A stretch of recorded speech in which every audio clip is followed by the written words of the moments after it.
The biggest issue I see with guys who struggle with this nowadays is simply just how easily accessible it is.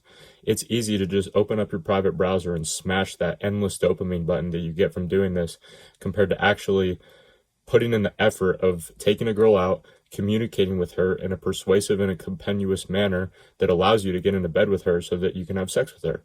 Like, it's hard. And most guys now, for one, lack the communication in order to be able to do so.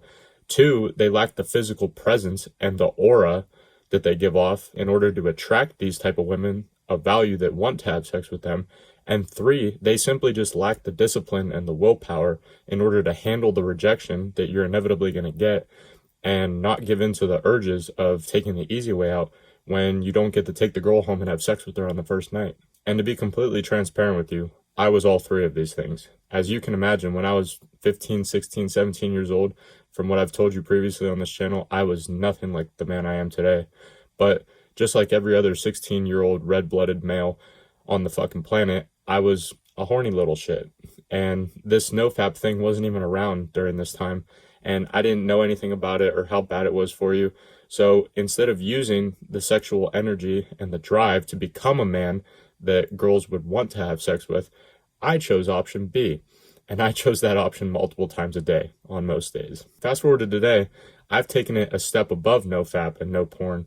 And I now have been a participant in semen retention for quite some time now. And I'm not super fucking strict on, like, in terms of like the length of time and like seeing how many days I can go or whatever, like none of that shit. But look, I'm not saying that you have to do this and on day 14 you're going to feel this effect. And like, honestly, I couldn't tell you any of that shit.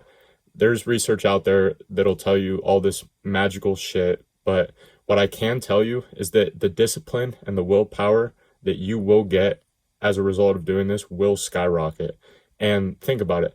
Think of the mental fortitude that it takes when you're so fucking horny and you're all alone, or you might even have a partner, and you tell yourself or tell her, yeah, no, I'm not really feeling it tonight. Sorry, like, I don't really want to. But you know that you do in the back of your mind, and you tell her that you don't.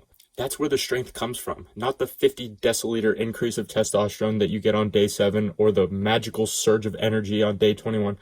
Most of that shit that you see on these other nofap videos is fucking bullshit anyway. But the last thing that I'll say on this is that if you relapse, it's okay. Like, it's happened to me countless times. It's going to happen to you countless times. But don't attach your identity to it. And what I mean by that is that I actually did this in the past, which is kind of embarrassing to admit, but fuck it. Like, I had a page in my journal where I would tally every single day where I successfully didn't fap. And if I broke my streak, it would fuck me up psychologically for like multiple days after I did it, because I would think that all my progress is lost and now I have to restart back on day 1. But that's not how it works.